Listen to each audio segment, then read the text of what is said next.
can hear you. There you go. Okay. Hey. Hi, my friend. Yeah, nice to meet you here again in a while. Yeah, yeah. I hibernated in my bedroom because there were noises downstairs.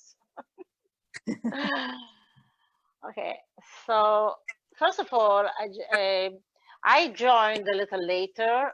I wasn't there by Hoshana Rabbah when you gave out. You went with 1 million of women. Mindy, all of a sudden we can't see your face. Yeah, there you go. Okay, Yeah, so make sure you're. I wasn't yet part when you went on Hoshana Rabbah or Shmini Atzeret or whenever you went before.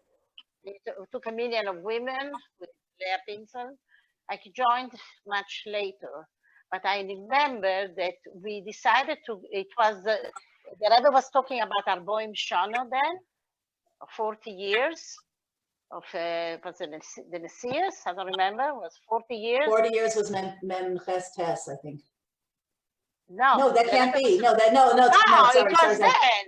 Yeah, it was then. Yeah. So then we decided, what can we give a present to the Rebbe?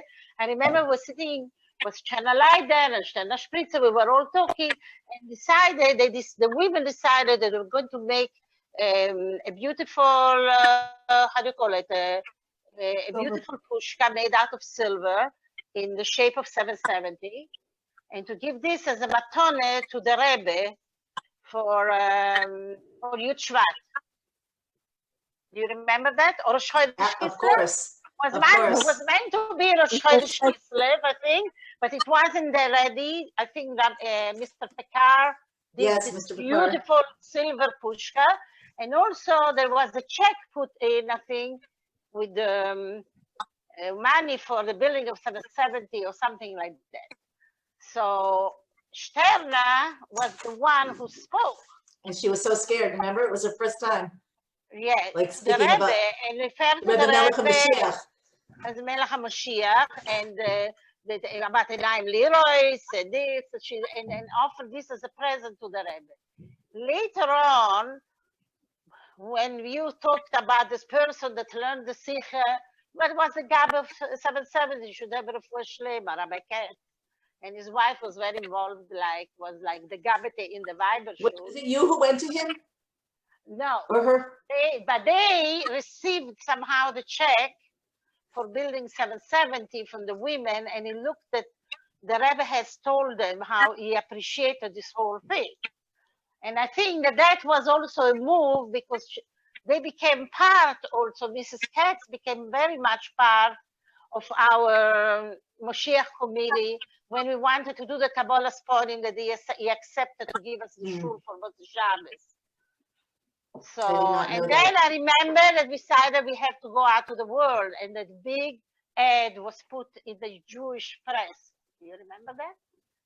Vaguely. The ad I don't remember so well. I think I have the ad.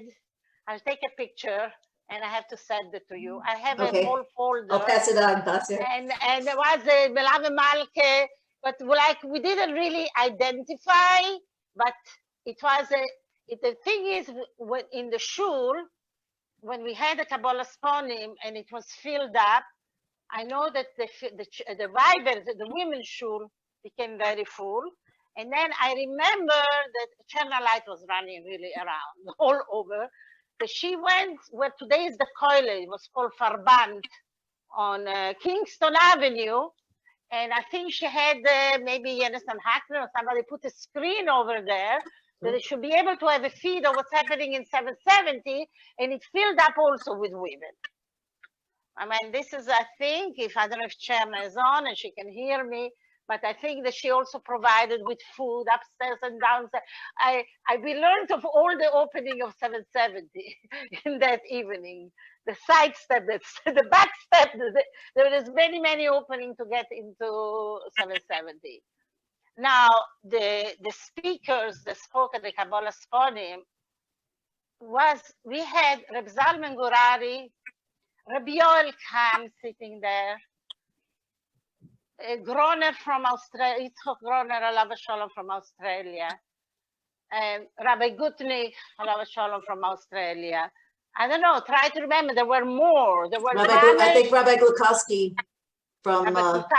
there was Mamish, the Keter of Chabad Rabbonim sitting on that dais. That was the crown that we had, the Choizrim, it was sitting on that dais. Now there was another incident. Reb Shalom Gazbo should be gesund. He was the mashbach of the Rebbe, so he got very excited. He went to the fish store, Raskin, and he ordered the biggest fish that he can bring. And he had it, and he had it baked. I don't know, I think in the Rebbe's house. I don't know where he baked it. And it was a huge fish. And it was brought into the communication room. In case the Rebbe would come down, it would come down from the window of WLCC down to 770.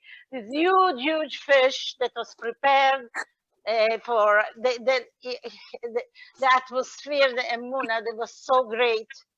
But whatever it is, I am today, my emunah is the same, has not changed. Who is Moshiach? To me, today I said, the Rebbe said, teach in Yonah Geula Moshiach and let people come to their own decision. This is my view. I can't go and throw it through the throat. It has to be be'ofen hamiskabel in kelim the Tikun. Yes, oiris, but it has to be be'ofen hamiskabel, and it's fine because the inyan was done. Now the only thing is that we have to want it. We have to be ready.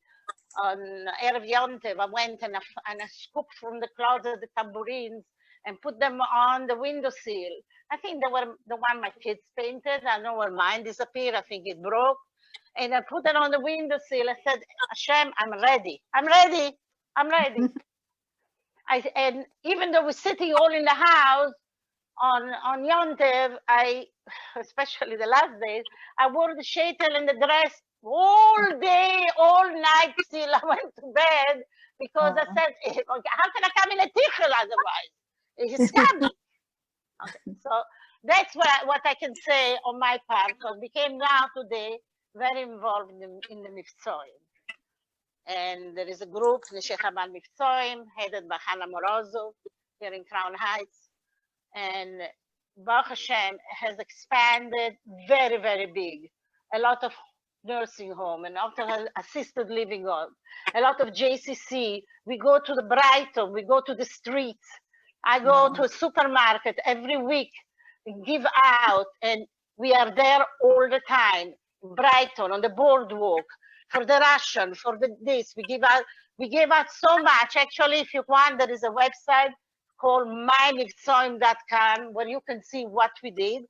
And we were zeicher to put up, we made from last year and this year, Baruch Hashem, I was a coordinator to a big auction that we put up for raising money for the Mivtzoim, because it's amazing how much we are giving out. And then all of a sudden, we have a miracle that we are able to make the auction, which was on the end of Shvat, Koyach Shvat. And then after that was Erev Purim. I still went to Mivtzoim and gave out tons and tons of shalach mones in the supermarket and this. And then Corona arrived. Okay, so we are all locked in. So what can we do? So last night we had a conference, and you know what? The women said, all those places we can are willing, many of the places to give phone numbers of residents that are so lonely because nobody's visiting them, especially the elderly. So everybody took, like I say, I'll take 2 names, and I have actually 3 names that we can make phone call, teach them, let them get a ois in the Unity Sefer Torah for Refuah Shlema, talking a little bit about Moshiach, get them warmed up. Also, they're lonely. So we are dividing now to make tons and tons of phone calls. There is a place, for example, that allows a tablet, and they would bring to every patient a tablet where they can see a person talking to them. So there is a way of doing it. It's not the same, but that's what I am involved right now. That's beautiful. Thank you so much for sharing that. Wow, kind of ovation. I don't know. Maybe there is more to the Kabbalah Sponim was. You know what? The day after, on Sunday, when we went to the Rebbe and Miss Princess said that we did the Melave Malke Kabbalah Sponim, the Rebbe didn't call him Melave Malke. The Rebbe said for the Kinus. Oh, Kinus, you're right. You're right. Yes, Yeah, you're right. he It wasn't gave what- it was us Kinus. dollars. Okay, so I decided to bring my little children, my 4 youngest. I had twin girls. I have twin girls, Baruch Hashem, and they were about 5, maybe 4. And the 4 youngest, because I felt I worked so much for this Kabbalah Sponim, they really neglected them a lot. I said, let me bring them for $4. So, so I came and I don't know. Do you see me? Your You hand keep is put- covering the camera. Oh, my hand. Okay, fine. So I brought them to dollars, and to one of my twins, the Rebbe looked at her and says, "Is sie gewesen beim Kinus? Was she at the Kinus?" So I smiled, and then the Rebbe became very serious and asked again, "Is sie gewesen beim Kinus?" And I said, "Nein." No, auf Tzedakah soll sie geben. And I felt after that we have to make a Kabbalah Sponim for children. Because the Rebbe would give up for that Kinus. And so later on, it was already, unfortunately, already after Kovzain Adar. And I think it went online, this. I saw this video with Rabbi Feller. We invited Rabbi Feller, and we had all the school gathered up in 770 with the release time, which was the Wednesday hour with Rabbi Hecht. And we made a rally for children, and we made a worldly rally. We made a world rally because we had children through the via hookup that my husband was connecting from Yerushalayim and from other location in the world, England, saying psukim via microphone. Together with the, we divided the psukim, the children from here, from there, and together, and also we heard the children from the other side of the world. And I remember that for that Kabbalah Sponim, I don't know why it fell totally on me. I'm sorry, I didn't sleep for days preparing that. I wanted we needed stuff for children. So I went to the seminary girl, and Sterni Ginsberg now, Sterni Shway Ginsberg, extremely talented, wrote, are you hearing me? I don't see. Yeah. Yes. Made me a coloring book, how the world will look when Moshiach comes. I still have it. So we got plastic bags from the Shem Tovs, that they were in plastic factories, and they donated tons of plastic bags. We inserted this beautiful, we had this printed, this book, the coloring book for children, how the world will look when Moshiach will come. We put inside, I think, dimes, maybe we got from the office, I don't remember, for tzedakah, and little coloring crayons, and maybe a psukim book inside. And every child at that rally received this booklet. And I remember we brought Rabbi Feller to speak for the children. Do you remember that, Shifra? I don't remember the children's Kabbalah Sponim. Okay, it was a For some rally. reason, Belly. Okay. Yeah. Okay, so that's what I did, because the Rebbe asked one of my twins, my sorrow is sie gewesen beim Kinus? That I remember now that you say it. I don't, for some reason, don't remember the rally, but I was probably still crying for the Kabbalah Sponim. So we are all like this. Now, me myself, I have to say Hoidul Hashem Kitov, because I finished in the hospital with Corona for 1 week. Oh Thank my God, gosh. I am totally healthy now. Thank God. Yeah, it was a little scary, but Eibishter had Rahmanas on me, and there was also other women from the Mivtzoim. We just had finished, it's interesting, we finished that auction, and I still was working for a week after because I wanted to put online an article of who the winners and how it was and everything. And Baruch Hashem, the pictures and the article went on, and then it was Purim. And then I was sick. And Baruch Hashem, Haidul Hashem Kitov, and also the head of the Mivtzoim, Chana Morozov, was also in the hospital. Last night, Baruch Hashem, we had a conference, and we said, Haidul Hashem Kitov, for those that became healthy. So, Then we needed you on this call today, so just in time. And this call and the call that we still have to do, Mekarev Zayidin, and I still bring them the love and let them come to their own conclusion. This is my shita said, and I signed, and I think that was already received. And the Rebbe said in one of the Farbrengen that he said that the Suda was already, we already had the Shora Bar, and we had already practically the Suda for Moshiach is showing given because the Rebbe spoke about it as a Farbrengen. You remember that? Yeah, but yes. And I felt like I think you feel like how I'm hearing you for a very long time. But as I've been understanding, first of all, if we're going to teach what the Rebbe says about Moshiach, he speaks a lot about the identity of Moshiach. There isn't a question about it. It's this; these things come from the Rebbe. So I reviewed Behu Yigalenu before I interviewed Rebbe Wolf, maybe the first Geulah Summit, maybe this, I don't remember. I went and read through the whole thing, and I couldn't believe what I was reading. Like, I'd forgotten how strong it is. Like, Moshiach cannot reveal himself until we accept him. The first these are things the Rebbe says. These are things the Rebbe says. I know. So listen, the first Maimon the Rebbe said, "V'niske zenzach mit Rebbe do lemata neshomo beguf." Amen. Mata me'asor b'tfachim. V'hu yigalenu. He said it already in Tafshin Yud, whenever right away it became Rebbe. Seems to be a long birth process. Oh yeah. And you can't say the world's not changing. Like things are getting. Oh my God! You know, the Kalim are getting so open.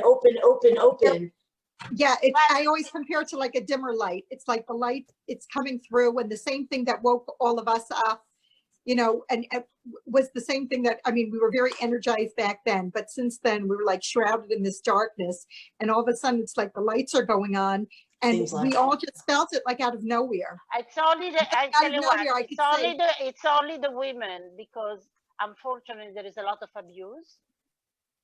A lot of what? Abuse. Abuse. Yeah, and we don't say it's political. I live in Crown Heights and I see what's going on, and a lot of abuse from youngsters that they have gone over the board and are making a big Chilul Hashem. And that, I say, to me, that hijacked coming out so forcefully, screaming about the Malchus. It's interesting you use that word. They hijacked us. Yes. They hijacked us. They're giving dollars and they're giving this. They're not listening to the horrors. That's what you. Oh yeah, I didn't realize what you were talking about. Yeah, totally. That's why. Thank you for saying that. Sorry, Basi, go ahead. No, it's just interesting because that's the exact same expression I've used. I don't think we can let a certain faction of the population who is maybe not culturally tuned in to what else is going on or anything else, we can't let them hijack the Rebbe's message, the Rebbe's plan. But they did. But they can't. We can't allow it. You know, when there's okay, so it's up to us but that's why we have to be. That's why it has to be in a gentle way. We can't dump the message because some people have taken the message in the wrong direction. We have to take the message and be a strong and big enough group to put it back on course where it needs to be. We can't say, well, they took the message, they made it ugly, so now we're not going to do the Rebbe's will anymore. No, we're not going to do what the Rebbe but wants. it has to be. Okay, whatever. In the right way. And I think that's what that was our goal in starting this, was to really just take it away from a political, struggle. And we're neither one of us, not Rifki or myself, not Shifra Chana either. We're not based in Crown Heights. We're not like right in the center of it. So we have a little bit of a different perspective of it. And we're not as, yeah. No, I don't want to interrupt. I must say something when you're done. I just had a download. I just had a flash. I just had a flash about Oros of Tohu and Kelim of Tikun. Listening to Mindy, and just in case people aren't, I didn't understand what you were saying at first, Mindy, so I just want to explain, it got crazy. Like people, after Gimel Tammuz, people started to pretend that the Rebbe was sitting in his chair, and they would part way for him at the time that he used to come down, and pretend that he, it became a fantasy instead of a reality, and it got more and more overboard. And things happened that weren't correct, and maybe they still are. No, it's not on overboard. It's overboard, or besides being overboard, they're kids. Okay, but I just want to.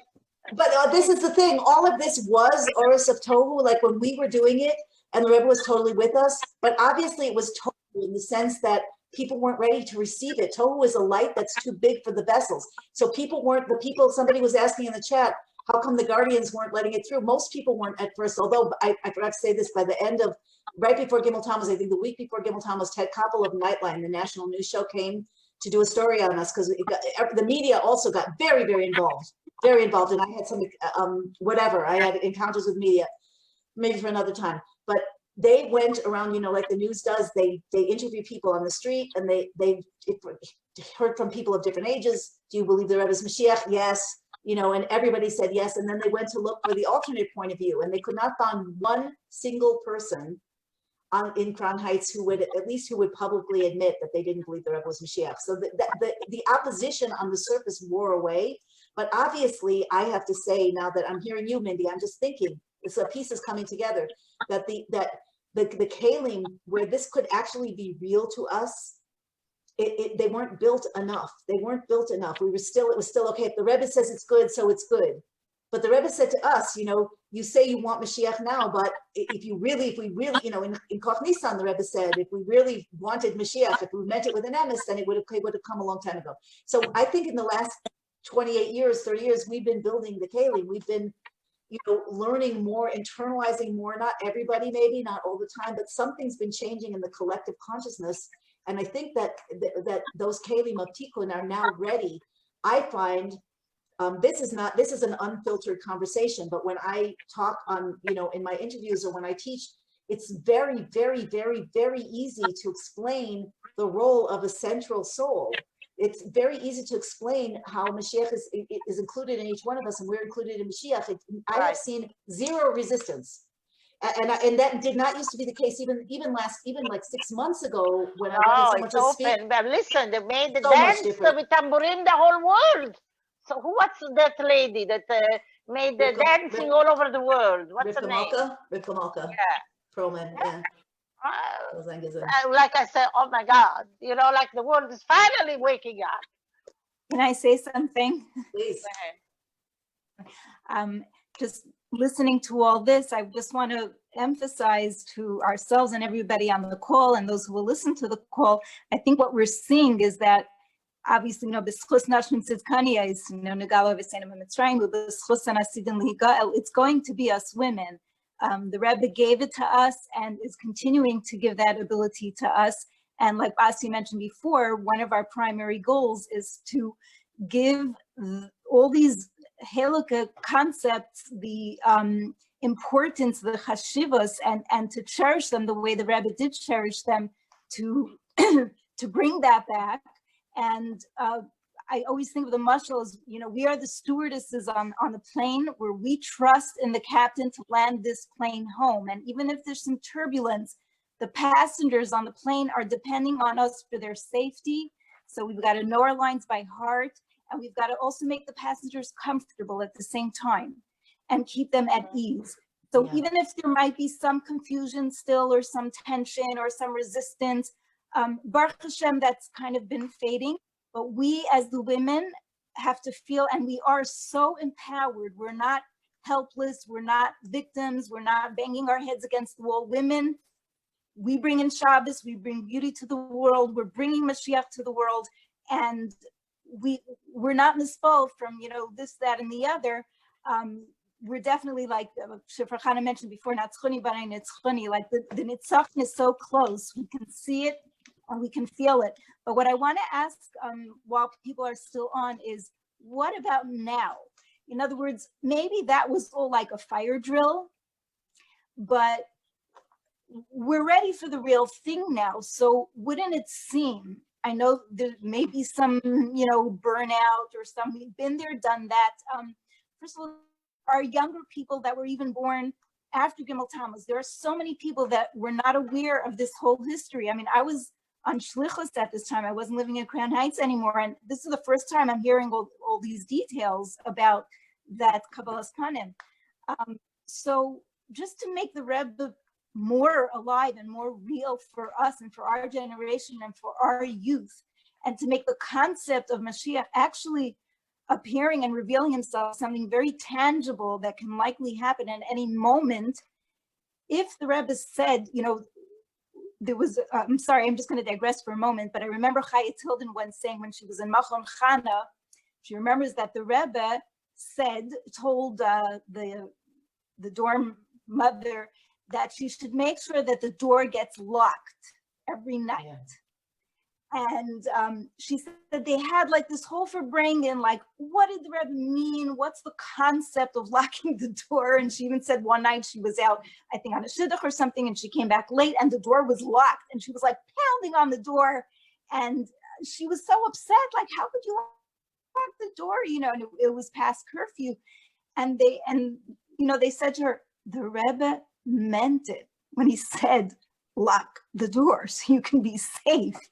I also remember, just on this same note, that one year Erev Rosh Hashanah, the Rebbe had wanted women to affix a pushka to the wall of their kitchen. Right. And it was like a few hours to Rosh Hashanah, the holy state there, and the Rebbe could have spoken about so many things. And the Rebbe was reminding us, if we didn't have the pushka fixed to our wall yet, and we didn't have one, a wooden one with a nail and a hammer, we should just take a cup with a piece of tape and hang it to the wall before Rosh Hashanah.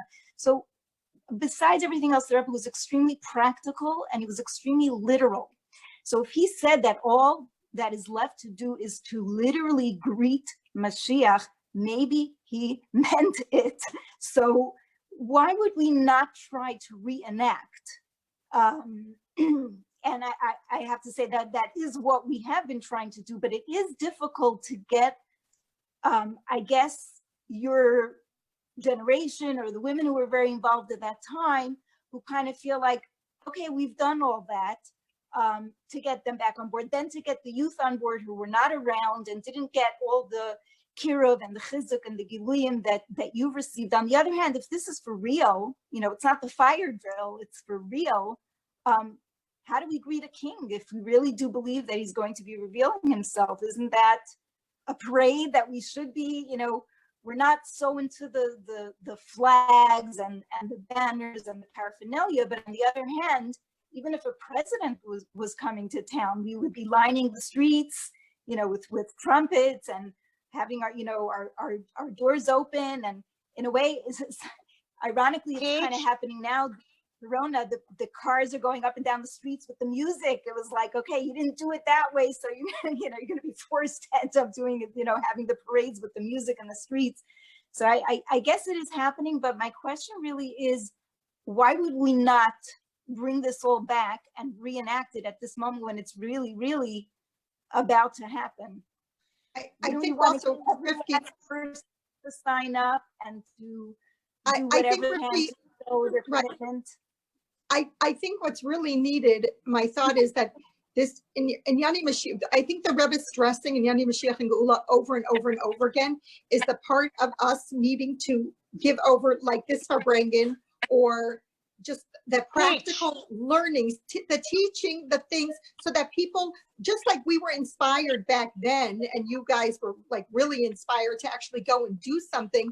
It's that teaching and that learning that inspires people to want to do.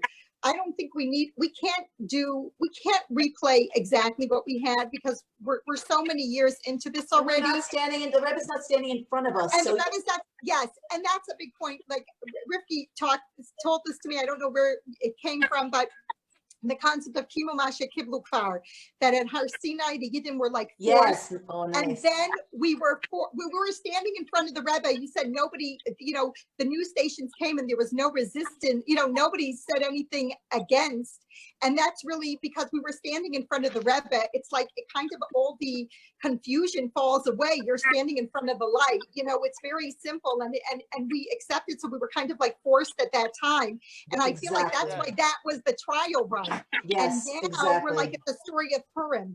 And it's interesting that there's so much focus. Like this story is, why do we need to even know this story? I feel like all these stories that we have that Chazal chose to tell us are really for us now. Like there's a reason why. Can you wait, Basia, can you just in one sentence just explain what the point in case people aren't getting it? Yeah. Because that it says at the time of the story of Purim that the people accepted then what they didn't, what they had originally that they how do you explain? They basically proved that it was for real. They accepted the Torah when it was lights and fanfare and opening of all the heavens. Right. Yes. It says at the time that the Torah was given, they were forced. What does it mean they were forced? They were standing in front of Hashem and truth, in the face of truth, with the witnesses standing there with everything, the Shemayim, the Aretz, the light of Hashem. The essence of Hashem, right. You couldn't not accept the Torah. There was only truth. Right. And then afterwards, by the story of Purim, in the face of Haman and the glory of Achashverosh's court and Babel and all that, now you have to stand up to the world and say, no, I am a Jew, I accept Hashem's Torah. So it was basically the test that they had at that time, which was the real test, when things weren't going so great, when the light wasn't, when truth wasn't shining in front of them. So I feel like that's the time we're in now. We kind of, and I don't think that I always feel like, because we said it, like we started in the conversation, the Ani Mamin B'chol Yaim, it's like every day we have to believe that. I believe we've always had the opportunity to make Moshiach happen at any day, had we been ready, had we made ourselves a proper keli. And unfortunately, for whatever reason, or you could say after the fact that it was hashgacha process and we had to go through this process for whatever reason, I don't think that negates the fact that there was always that possibility. Otherwise, the phrase doesn't make sense, So, but I think at this point, we have to. So we're here now. It doesn't even matter. We are here in the present time. And this learning in Yani Mashiach and Gula, we have to get these messages out, but in a united way to everybody. And us coming together in a united way. So it's not 2 people here and 3 people there and little things trickling in, because we don't want this to be a year-long process. We don't want this to be taking forever. If people everything nowadays is instant. We want it instantly. Exactly. And that's so, and there's the capability of bringing it out to people much quicker and faster. I think we need to reactivate. And when we started this group, in my mind, there was this vision of, like a business, when you want to get something done and you have to tackle it from every angle possible. And if something's not working and you're not getting at the goal, you've got to kind of change. We have to be flexible about it. We have to see what works. Obviously, whatever we've been doing until now is not exactly the answer, because Moshiach is not here yet. Thank you for saying that. I don't agree with that. I do agree. I think everything that we're doing is in alignment with what needs to happen. Yes, but the Rebbe himself said, everything I've done is Hebel because it didn't happen. Because we're not there. So we don't want to have to be like working slowly to this progress. We have to figure out a way to fast track this, to get this, into a broader media. Maybe somebody who's out there listening will come up with some ingenious idea. I always feel like it's like we're just messengers to, like, put out an idea, put out a message, somebody else picks it up, runs with it here. We have to win the game. We just have to win the game. That's where we're up to. that you mentioned about putting out ideas, I found that a lot of the things I write down on lists of, campaign, goals or projects, we want to do this, we want to do that. And then it gets frustrating because we don't have the time, money, and the energy. And all of a sudden the next thing it'll be like, oh, someone's doing that. And I think also Beruchnius, like we're making the case, and then Hashem knows what we want in our hearts. We're giving ourselves over, and it's happening in the world. It's kind of putting out that energy. And Harbe Shluchim Lamakom, and we want to also spread the schus around and share it with everybody. And that's what's been so beautiful about networking with women throughout the world. And it's not only Chabad, it's spread to all circles where women are feeling such a kinship and so united. And I also just want to mention how, WhatsApp has been, I feel like it was created literally, not just to bring Moshiach, but literally for this time period when this was the only way that we could actually be in touch. And in a sense, I think we're more focused than ever on banding together, uniting together, all circles, and just like an orchestra, everyone's playing their instrument, and it's coming together beautifully and harmoniously, Baruch Hashem. And we just have to keep at it. I think we have to keep thinking that we're getting there. Okay, hang on. Okay, hang on. Mindy, thank you so much. It's really good to talk about Moshiach with you again. I am 2 hours delayed. Okay. By whatever I have to do. Because you couldn't resist. You couldn't resist coming on to the Farbrengen. You couldn't resist. And then I couldn't resist. Actually, got a phone call before coming in from Channel Light if I would go in. I'm sure she is on. Shirna, really? Is she on? I don't know. If Chirna's here, we should bring you on. There are three. I just want to say I stopped you because there are 3 hands raised that have been raised for a while. Also, I wanted to say that, and there are a couple questions in the chat that I want to make sure I address because we said that we would give, people the chance. And if Chirna is here, Sterna, anybody who, from the Moshiach committee or, who was involved with us in any way, you're willing to come on and share a bit, then do. Mindy, thank you so much. Hatzlacha Rabba. Thank you. We'll be in Love touch. you. Thank you so much. Thank you. Okay, bye. so I just want to say, first of all, one of you just said, I guess Basi just said, it's not Chabad, or maybe Ripke said that. Sorry that I don't remember. And I just want to repeat what you pointed out earlier on, or what you started talking about, Rivka, at the beginning, which is Rivka Malka. This new revival, there's a revival. It started last year, and it came not from Chabad, it came from Rivka Malka and people, which was very, very, very interesting for a lot of reasons, but I just want to point that out, and definitely we have to give infinite credit where credit is due. Although I have to admit that I was a little personally peeved when people were running around saying this is the first time so many women have gotten together to talk about Moshiach, and I'm like, no, wait, the Kabbal's funny. That was 3 years. But that's just my personal thing. Okay, and so should we let me read a question, and then we'll maybe ask people who've raised their hands to come on. Is that okay with you guys? Sure. Yes, no, yes?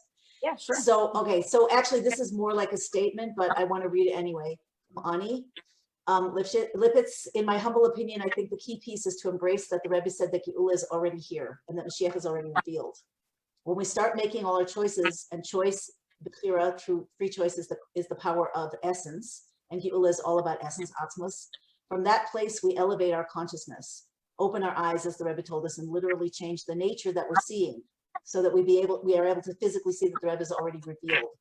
Now, I want to ask Ani questions about that to really fully understand, but it answers another question from someone who asked why the guardians were opposed. And I want to say because the consciousness wasn't ready, because it couldn't be real. To some people, it couldn't be real. And then finally, when it was real to a lot of people, it was real because the Rebbe said it was real. So it wasn't real to the people, it was real because the Rebbe said it was real.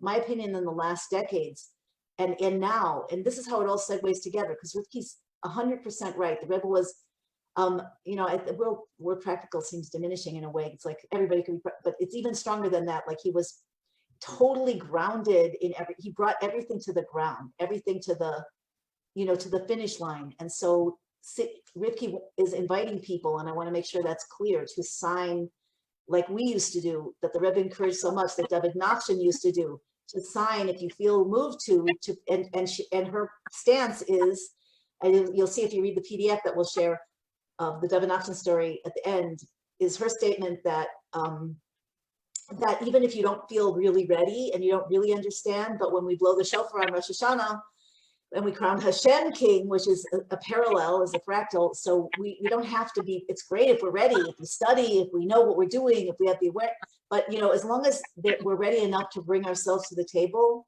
to say, I want this, that's enough to bring a new light from Hashem that will sustain the world for another year. So I think that's Ripke's main point. And so to the answer about the guardian, and I don't want it to get lost, the answer, but on the, and at the same time, not on the other hand, at the same time, so the consciousness wasn't ready. As Basia said, what happened at Har Sinai had to be reestablished in a place of darkness. We are in a place of darkness externally and sometimes internally. And now we need to find what that means. So at the time that the Rebbe was standing there in a body in front of us, revealed, we didn't have to ask ourselves questions like, what's the nature of me and neshama? What's the actual, Tanya says we have to love each other because we're all actually one. We're all part of Hashem. Did we have to question ourselves? What does that really mean for me? No, we didn't have to. It's the Rebbe. We could see the Rebbe, and it's been a long process. And I feel like what Ani is saying, it requires, and what Mindy's been saying, and what Rivki's been saying, like all of this idea of learning, that it has to be open hamas kabel. Literally, the Rebbe said every person must learn in Yana Moshiach Geula, in a manner of chachma, bina, and das, and because this is the call of the hour, it applies to every man, woman, and child of the generation without any exception whatsoever. But it has to be, and somewhere in there, the Rebbe said, but open hamas kabel in a way which could be interpreted to mean in a way that will be received. But it could also be like in a PC way, in a Tikun way. But it also could be read to mean that we have to teach ourselves and others in a way that will really internalize it till we totally are saturated with the truth of the Torah and Chassidus and Moshiach. And I'll tell you, I'm sorry but I think it's really important. I think it's really important because I think we can't have missing pieces. I think that the reason why people don't get it or there's opposition now is because we haven't filled in all the pieces. So when Rabbi Wolf wanted to talk about who is Moshiach with me, I didn't agree at first. I said to him, and he agreed with me, that until I can relate to it as a reality, I'm not going to tell people about it. Because we couldn't anymore after Gimel Tammuz. And he agreed. And then we did an interview where he was talking about the nature of the soul of Mashiach and the connectivity of all of us. And that's been, I've been thinking about it and learning, like absorbing that for quite a while. And I think I really feel that feels like a reality to me now in a deep way. I get it. I'm sure there are deeper levels of getting it, but I think that we need to teach as part of this and learn what is Mashiach, what is the soul, the cosmic soul, the central soul, what is that inner point of me that the Torah says everyone has, the inner point of Moshe Rabbeinu, the inner point of Mashiach. If we don't understand that, yes, go ahead and sign because let's activate the process. If you're willing, say, I'm willing, I vote for this, but then you made the connection, now you have to make it real. Go ahead. I want to just add, you're saying Ba'if and Hamas Kabel, and I think, I don't know why this gets so misinterpreted, but people, for whatever reason, say, oh, Ba'if and Hamas Kabel, well, my community is not up to that. They're just barely up to blank, blank, blank. And I think that's a misinterpretation of what the Rebbe is saying. The Rebbe didn't say, well, decide which things to teach your community or do it, but present it in a way that people can understand. Yeah. And of course we do all the mitzvahim, you don't tell somebody, keep all 100, 600, keep the whole, right. We're not even keep the whole Torah anyway, right. But keep the whole Torah. We introduce it slowly, but we do introduce it. And we do bring the people to that. And I think that that's such an important part now that this has kind of been like shelved, even if people in their hearts, and shluchim and anash are in their hearts, know that we're doing this to bring Mashiach. But the Rebbe asked us to make that part of the, part of the talk, just bring that out there. That has to be a part of it. I have to say, I feel in a way I have a unique perspective because what I've been doing, I've been, working my way back, but I've been doing it with an audience of people like literally from all backgrounds, obviously spiritual people, but Jewish, not Jewish, Torah-based, not Torah-based, like every country, like, so I find that it doesn't, you have to fill in the gaps. You have to create a logical approach, but it doesn't have to take a year. It could Absolutely. take 2 hours. You And can so do it in a there's, conversation. yeah, I've had people right. literally It just, in right. the airport, you know, on a plane, a Bible carrying woman, you know, starts talking to us. Within the conversation, you bring it up. All the messages of the prophets, or we see them coming true. They're all unfolding. The leader of the Jewish people, the Lubavitcher Rebbe, said blank and blank. People are very open. Everybody is searching. Everybody is searching. You know. Especially now. Yes, and even if they're, you know, let's say like in the Christian world, if their goal is, you know, they have a different messianic interpretation of what's going to happen or that, but they're extremely receptive to something happening. They're extremely receptive and they want something to happen. They're looking to the Jewish people because that's part of their, you know, that's part of their story, you know. So I think all people are open to it. And when the truth comes, I read this, the Rebbe said something like potentially open to it. They'll just come to it. They'll just come to it. The truth is there. It's going to be, you know, we're not going to have to do all that same explaining anymore, you know. So, but the job to do it is now before it's obvious to everybody, you know. Yes. Now, so we have that mission. Yeah, but it has to make sense to us. Hi, this is so special. So I just want to say hi to Basia and Rivki, my classmates, them, and Shifra. It is such a pleasure to meet you. I have so much identification. I also take things so literally, and I remember once, it was after Chav Zayin Adar, and I was walking from my house to N'shei Chabad, we're shluchim here in Brazil. I'm so happy. There should be someone from Brazil on, you know, Eretz Yisrael, New York, you know, so many places. I mean, United States. Yeah, we need someone from everywhere next time. Yes. Yes, South America. Anyway, so I remember walking from my home to N'shei Chabad, and I was turning, like we lived really close by. I was just turning the corner, and all of a sudden, I just stopped, and I felt like, I just felt this, the whole energy of today, Koyach Nissan, like I felt it there, like, I need to do something. Like I need to do something. And it was such a, nothing specific happened. It was just like it was Isarusa de Le'ela. It was something from above. And I feel that, I don't know, so much was said today. Thank you so much for opening that blue box. I really hope you get to open that blue box and share with us. I really hope there's going to be a Pula Nimsheches and we're going to be able to continue to do more, maybe once a week or something. This is so important. This is so crucial. I don't even know where to start, but I do want to start by saying that there's so many things that we don't understand. When we teach someone about Taras HaMishpacha, when we teach people, I mean, I know for myself, I've been teaching Taras HaMishpacha for my Kala notes. That's where I started learning it. And it doesn't mean that I don't do it. And I loved what you said about when we start doing it. So I just want to say a small story. I'll just end with this. I'm sure other people also want to share.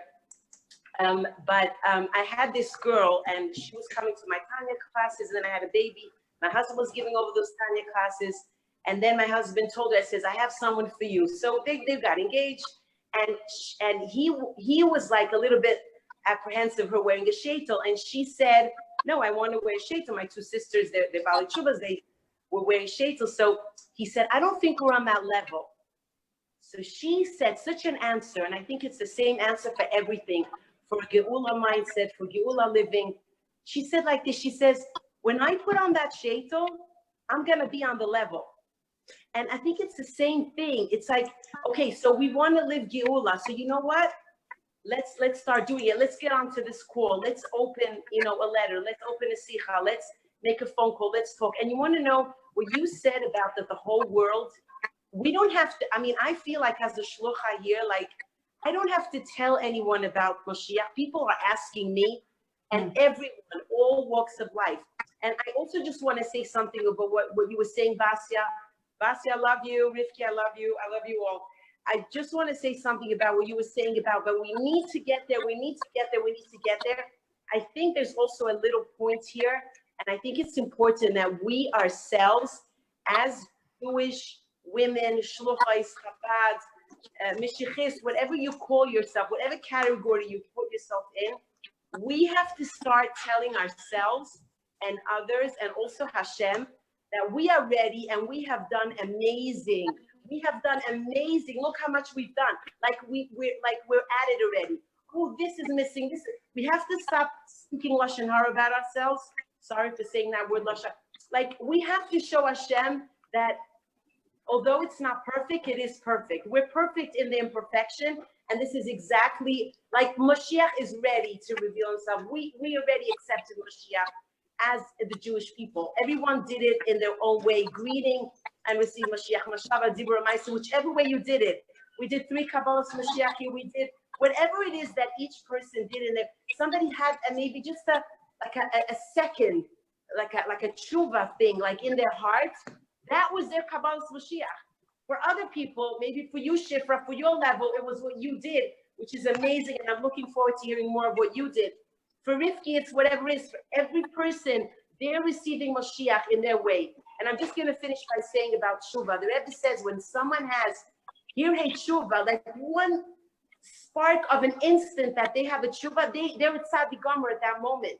So we already accepted Moshiach. We already did Kabbalas Moshiach. And I'm not saying that doesn't mean we have to, not continue doing things. Yeah, we need to continue. But I think there needs to be the basis that we tell Hashem, Nitzchuni Banai Nitzchuni, we already are victorious. We are already in a Geula mindset. And the guf is already giving the koyach and the nutrition, the sustenance to the soul. We have elevated this entire world, our entire bodies, everything, the whole Jewish people, the whole world to receive Moshiach. And we are ready. We have to stop saying that we're not, and we still need to do this, and the world is not ready. No, we have to speak positively about ourselves, because then that's going to have the repercussions above, and it's gonna just shower down on us in Geula Mitzvah Shem Habir Ramim Mamish. It should be right now. Thank you all. It was beautiful. That's Please gorgeous. That's Simcha, like Kimai, a lot of Simcha. yeah, the trust with the Simcha, you're tremendous inspiration to us always, and it's so great to hear from you directly and face to face. Actually, what a treat! That's Moshiach. I really like this social distancing is working very well. It's like to always, connect us. the Jewish mother's guilt of like it's never enough, and we're always like, But I do feel though, in a sense, maybe it's an asylum that we do need to relax, and we do need to feel at ease, and we do need to feel peaceful, because once it's shot, it's like you're not doing all the heavy lifting anymore. We are done with that, and we are basically saying ready. I didn't even realize this till recently. Someone pointed out that I think it was in N'shei Chabad, I don't remember which case, where the Rebbe actually said that we should turn to the Eibishter and say, we've done all we could, and now it's up to you. So, and also the Rebbe even said using chutzpah, Hashem likes when we use chutzpah. So I think we could talk that way directly to, but my only thing is that while we're waiting, we may as well give more and more people the schus, whether it's to connect them to the Rebbe and to make them feel, loved by the Rebbe, to get them to write to the stories of the Rebbe, or for those people who didn't sign. Again, I keep pushing the sign, but I feel like while we're waiting, we're not going to twiddle our thumbs. So yes, we're going to be relaxed, we're going to be happy, we're going to be confident, but at the same time, another person, we could get them on board to also do this last, final and most unique avoda that's really, we're right at the finish line of completing. And to do it with a march of simcha, simcha, do it with joy. And I just want to add that part of what we'll see when Mashiach comes is how the body is actually higher than the soul. The body. Yeah. Yes. And I think part of what we have to get used to now is to put our bodies and our conscious needs and our emotional needs sometimes first, even before the spirituals. In Hasidus is an expression. Sometimes the Yetzer Hara comes with a zaydin and zupitz, a silk kapata, dresses himself up and says, "You got to do more. It's never enough." Or you got to learn this, got to learn that, and then sometimes our health suffers, or our family, or our shalom bayis, or whatever it might be. So all these things, like I feel almost like because we're getting quarantined, it's kind of like, okay, like declutter our house, like very practically, like the Moshiach is coming, like things have to be like Mistuder, we have to kind of get our act together and be grounded and be focused. So like Basi was saying also, it's on the one hand, we're so excited. On the other hand, we have to keep, we have to stay grounded and hinged. So thank you so much for sharing that. Yes. Okay. So I think people are still with us, but I think at almost 3 hours, we should probably wrap up. So let's sum up. Somehow, I'm not sure how. I guess I just want to echo that one of the things that I experienced early on, and even more after Gimel Tammuz, when people really kind of split, between the Yechi and the Nissan, whatever, between the Tohu and the Tikun, there was really a split. And I think that I think that instead of like, this is the right way, don't we learn this from the students of Rabbi Akiva also? I think it's really important for us to know that there are, that it's a hologram, or it's a sphere. There are many parts to this process. And yeah, and what Lori was talking about, the healing of the body, what you just said, Rivki, and then the simple external action, which is really not so simple because it's connected to the innermost desire of whether it's a signature or giving tzedakah or, goodness and kindness or, keeping shop, whatever it is that anyone does is equal. It's just it's not this or that. It's all of it. When part of Moshiach coming, I mean, the ultimate of Moshiach coming is that everything that is true is present and revealed. The soul is revealed in the body. So loving the body and healing the body, healing the shame, which is the core effect of the Eitz Hagas, that this veil of shame fell on us and separated us from ourselves and from Hashem and from each other. So it's all, and then the deep learning where we can see the truth, the deeper and deeper truth about, like, literally perceive it's true. When you engage in deep learning of Hasidus, which is what my school is about, the Gate of Unity School is about this, because this is what I have found to be the most powerful, the most transformative. We experience it opening to deeper and deeper dimensions of truth as a reality. It changes the ability to perceive more and more like the soul perceives, more and more like God perceives. And it's a pathway to actual miracles. And I'm just going to remind everybody, we have a mandate from the Rebbe, among many other things, to do miracles by our nature. Another thing I work on in the school that's more in line with the kind of healing that Lori's pointing to. So there are all these aspects that need to be, we each feel passion for maybe one more than another, but we need to connect together instead of this is the way, that's the way, not this, not time for that. And if something's not working right, like this is what I also want to bring in. I'll give this over to you guys. If something's not working well, instead of nixing it, let's improve it. That's also Oros of Tohu and Kelim of Tikun. If there's a goal here, a vision, a potential, an energy, a divinity that needs to come down and it's not working or it's turning people off, so go back to the drawing board. Don't lose the mission and don't just keep charging on. Everything needs to now make sense. Everything has to fit into human consciousness. The infinite that's way beyond our previous ability to perceive has to be perceivable, experienceable, and we have to be able to take it on the road. So that's what I wanted to say. I think you said that beautifully, Shifra Chana, and I just want to add that I think for all this, we have to keep like just one thing in focus the whole time, because while you're saying this, I'm thinking 12 different shvatim, 12 different paths, lots, they cross the Yam Suf all together in 12 different lanes, it's like, yeah. and each lane was a little different from what I read, there's different, we all approach things with a different perspective at a different age, different ways. But at that same time, we're all connected by one, and we've talked about this again and again, by that one collective soul. So we have to keep going back to the Rebbe and what he said, because that's our compass. That's the truth. Right. That's it's what right brings there. the arm together with the leg, with the nose, with the foot. So we can be all different, but we can't be all pulling in different directions, because we all have to be, doing our part in that one, to express that one cosmic soul, and that one cosmic truth, and that's how that's where we connect. That's the only place we connect. Otherwise, we are all over the place. Agree. Absolutely. Yeah, and I think it's an expression. Go ahead. Sorry. Yeah. Oh, go ahead. No. Go ahead. I'm just getting excited. I want to hear from you. There was an expression. I just wanted to point out this expression. It's 4 words, simple words, but it always reverberates in my mind. Mer Rebbe, I'll say it in Yiddish, I'll explain, wenig zich, which is basically the bottom line we're saying is be more Rebbe and less ourselves. And as soon as that happens, the walls come down. And it's not only the Rebbe outside of you, because we don't see the Rebbe standing in front of us, it's a reflection of the deeper truth that the Rebbe lives, is the core of each of us, the soul of, it's one soul, we're one soul.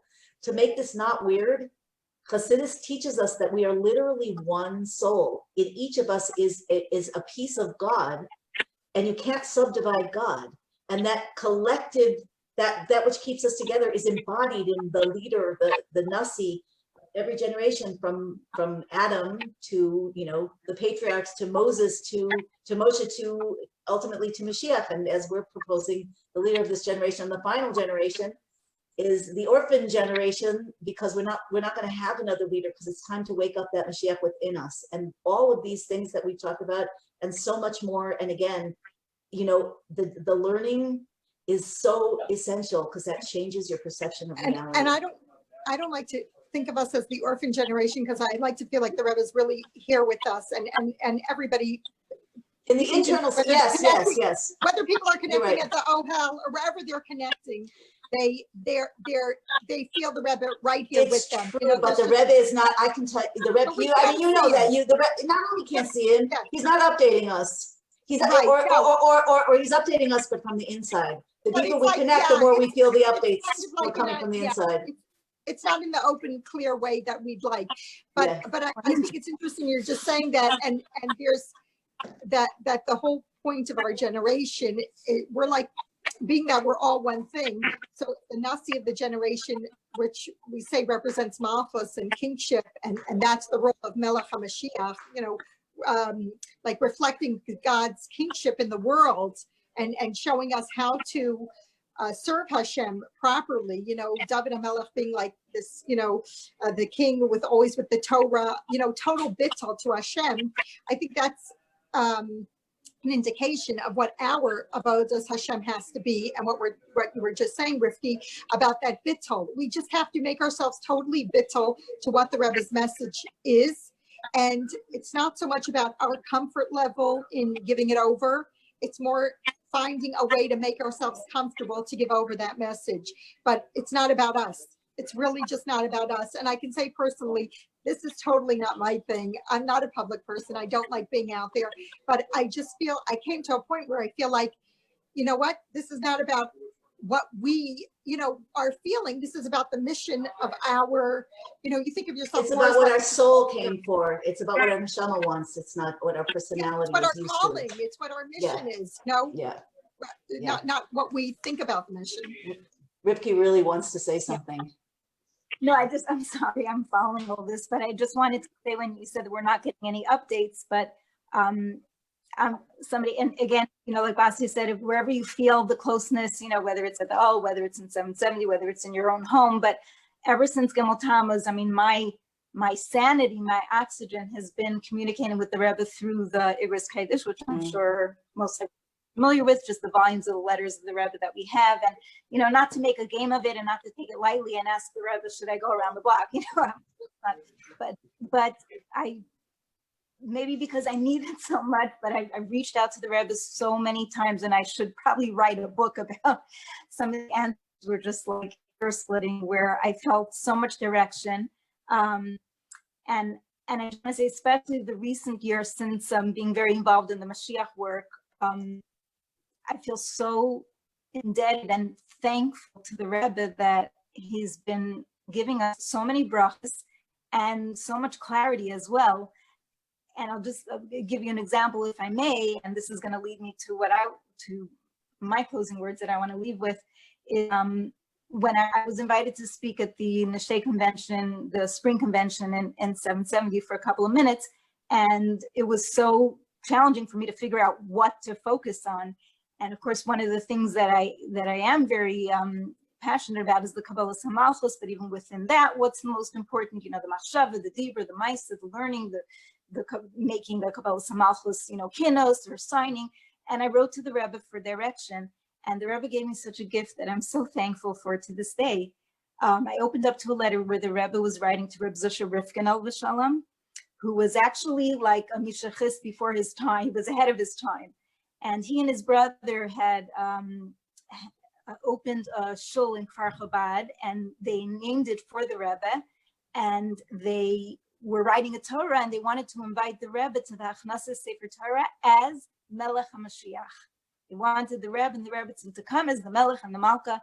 And this was in the 70s. So he was like, first Mishachis. And they called this into the office, and Rabbi Chadakov called him back saying, the Rebbe would like this invitation to be in writing.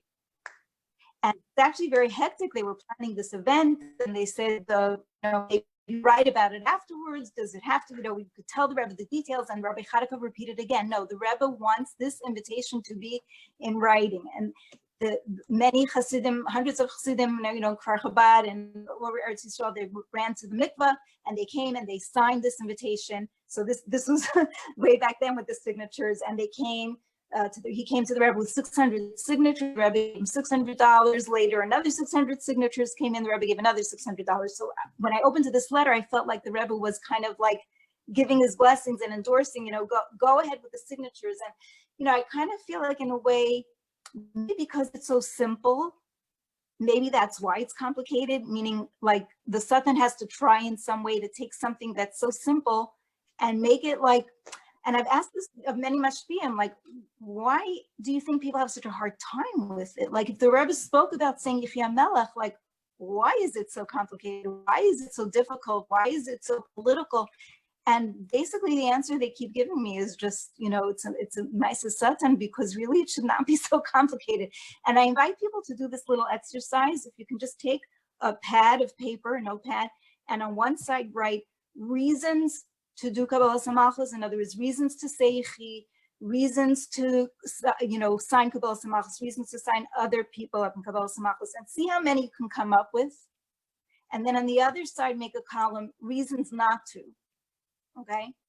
Now, I don't know, other than writing, I'm worried about what people might think, or I'm worried about turning people off. I really can't imagine that there's more than maybe a handful of reasons. Whereas on the other column, reasons too, Ein lanu ela divrei ben Amram, we have the Rebbe's words, and we could probably write a million reasons why yes. So maybe it's just, again, seems something simple, maybe it's Zionistic, but what we do on the outside, so having other Yidden, if this is one of the most important things, or the most important thing in our life and in the world right now that we can do, is to commit ourselves to the Rebbe on every level by proclaiming Yechi and by embrace it, by coronating basically Melech HaMashiach and signing ourselves over to him, then why would we not give it all we've got through thick and thin, through fire and water, to do this final thing? Like we sign when we buy a house, and you don't get married without the ksuba being signed, and accounting, taxes and stuff. Like we sign, you make a payment with your credit card, you got to sign. So halachas kama v'kama, why would we not? And also when the Hasidim were begging the Rebbe to become Rebbe, they signed Eksav, his kashrus. They literally, they physically signed. So that's where I'm coming from in terms of how important that is. We started a campaign, and we'd like to follow through. It's called All In. Let's be all in. We started for Yud Aleph Nissan, but now we could, if we're approaching Iyar, all in for Iyar, whatever it is. Like, let's just give ourselves all over, because this is where it's at now. Okay, I guess we could keep going and go into an even deeper discussion about that, but we've kept people for over 3 hours now and ourselves. So thanks to everybody who hung on. Thanks to everybody who's listening to the replay. Thanks to everybody who asked questions or gave comments or shared anything. And thanks to you guys. And I guess wherever anyone feels is the right place for them.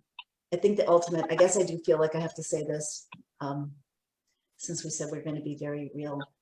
I think, and I don't want to get, my risk of saying this is that that I don't want to take anybody later, but I do want to say, you're asking why someone wouldn't do it. I think it's super important for people.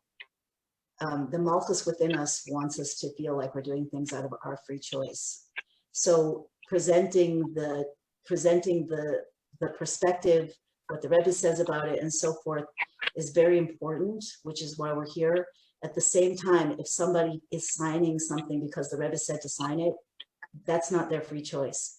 If somebody's signing it because it's a good idea and someone else is passionate about it, that's not their free choice. Like Hashem tells us what he wants us to do. He's pretty clear about it in the Torah, but he does not force us. He could easily force us with that, every moment of the day. There's something very, very ultimately powerful. There's something Moshiach. I don't want to say Moshiach, there's something Moshiach in us. The Moshiach in us needs to choose freely. So if you can choose freely, if you want to, as I'm going to use my words, vote for Moshiach right now and then take it, then go deeper, go for it. I think it's a great thing. Obviously I think it's a great thing. If somebody wants to learn more, which I think that we all agree is essential, so that you can have choice. You can't have choice when you don't know what to choose, and you don't know why, and you don't understand what's really happening. So that is essential. And if that's where you are, choose that and choose it with the voting for Mashiach. Like that will be your vote for Mashiach. And whatever else, if it's to work with the inner traumas and the shame, and to work with your body and the holiness of your body, and to bring that deeper awareness of self-love and Hashem's love, and do it in the light of Mashiach. Like the Rebbe said that in Parshas Chaisar, the last Kinas HaShulchan, that it's not, the mitzvahs didn't go away.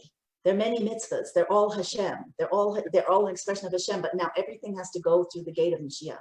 So let's put that on the table so that everybody can choose freely, and there's nothing to resist. There's only something to embrace and to dig into and to learn and to be joyful about and to be inspired with and to contribute to in the way that calls to you, but you won't know what that is unless you dig in.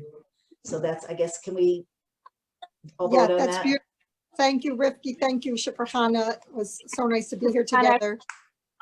Thank you so much. I just want to acknowledge something that you said, that it does have to be through the person's free will. And I'm sorry if I came on a little bit harsh there, saying You're very passionate. You're just very passionate. Well, no, but at the same time, the Ofen HaMeskabel is extremely important, but we have to be careful not to take that Ofen HaMeskabel card and say, this is a tough thing, it's a tough book to get someone to swallow, so therefore Nobody's going to do something. Yeah, nobody's going to do something because you tell them they should, though. That's not going to fly, as they say. I think that's where the learning comes in. So we know what we have to do. Okay, educate, and then everybody is going to be, we'll all be in the same boat out of here. Maybe in different cabins, but in the same boat. Yeah, right. Ladies, thank you. Yeah, thank you so much.